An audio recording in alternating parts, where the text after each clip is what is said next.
How's it going? So I'm going to change from a Holy Guide build today to a Arrow God slash Plume Monarch build. So, as you guys are probably aware, you just basically need combo, and kind of the trick here is, so like here we'll go ahead and equip that. Basically, I'm just swapping anything or everything up to Legendary, and then I'm going to work on bringing these up to Immortal, and then from Immortal to Supreme, and then from Supreme up to Aurus, and hopefully having combo for all those gear pieces as I progressively work on the leveling. As far as like the nitty itty bitty bits, the only thing we're paying very close attention to is combo. So if combo's higher, we'll take it, irregardless of what everything else says. We're looking purely at the stat and nothing else. So like here, combo's 5%, boom, we'll take it. Like anything or everything for that stat will increase. As far as the skills are concerned for this particular class, I mean, really your main focus here is combo, and that's, I mean, really kind of the idea. Okay, is attack speed and combo.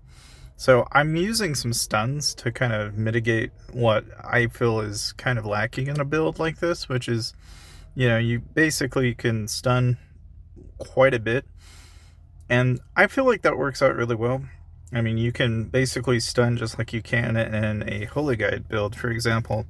Because, I mean, the idea behind it is really almost universally the same. You're stunning and giving yourself some time, getting Clone Strike to give yourself more time, and then throwing out Wild Gust consistently to basically do DPS over and over and over. Now, you could, arguably, right, you could just as easily throw in, like, say, Blitz Assault, for example, instead of the Gust. But here's the difference, right? You can see you're doing 2900 AoE DPS with a 15% increase to your attack. Or you could do Blade Pierce, or you could do Blitz Assault.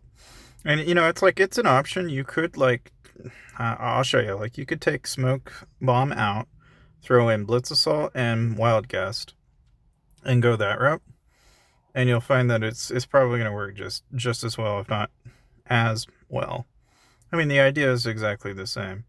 You're basically just firing off combos as quickly as possible, and you're just a combo spitting master, man. Now, I mean, as far as like the time statue goes, I mean, again, part of the reason why, you still get Disarm and Dazzled increased. I would say that, yeah, I mean, part of the reason why we like this time statue is all the other options aren't as good. Storm Necklace works great here because we're using Clone Strike. But, you could just as easily say throw this onto Blitz Assault, but I just don't think the 15% to 30% increase that you get with the summon makes as much sense. Of course, you want the Arrow King Mask for the 10% combo that you're going to grab from this. And then, of course, from here, you can do a couple of things, right? You can either use your active skills and buff that, or you can use your Chicken Pal, since you'll have it in this combination, and have 1700 damage come in. So it's like whatever you feel like is going to fire off more often, you can kind of choose between whether you want to have this fire off or that fire off. I'm of the opinion that, like, heck, you could maybe even use the Sprite Pal and increase their attack speed. But either way, like, the Chicken Pal to me made the most sense. Then you've got the Metamorphic Crystal, and here you can either you kind of have to like pick around whatever you feel you've got access to that makes sense. Like, my problem is in this particular setup, I'm not using anything that would really benefit from it other than the Fox. And I'm only throwing the Fox in because we've got stuns, but to be honest with you, the moment I get an Octopus, I am swapping the Fox for the Octopus is what I'm going to do. And then I'm basically going to go ham. But part of the reason why this build works as well as it does is I've got the Righteous Banana. Yeah. So, for the most part, though, at least as you can tell, it's like this build isn't terribly complicated. Now, you could do like the Hipster Tortoise if you had him. I mean, there's not really a whole lot you can do about it.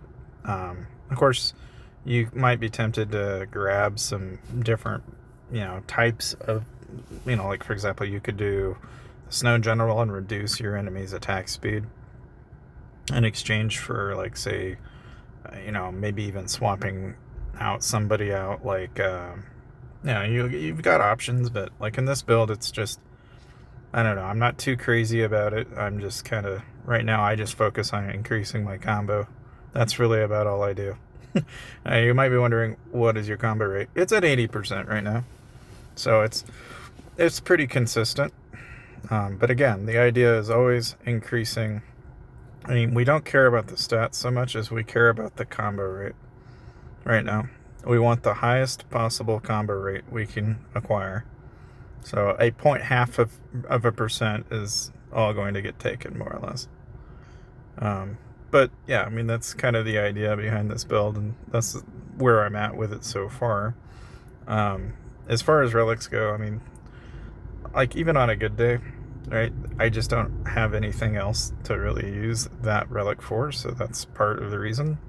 As far as the talents are concerned in archery, I went down this path because I think this makes the most sense, because once you acquire Gale Barrage, it's going to be huge because you're going to get a huge buff to your combo damage.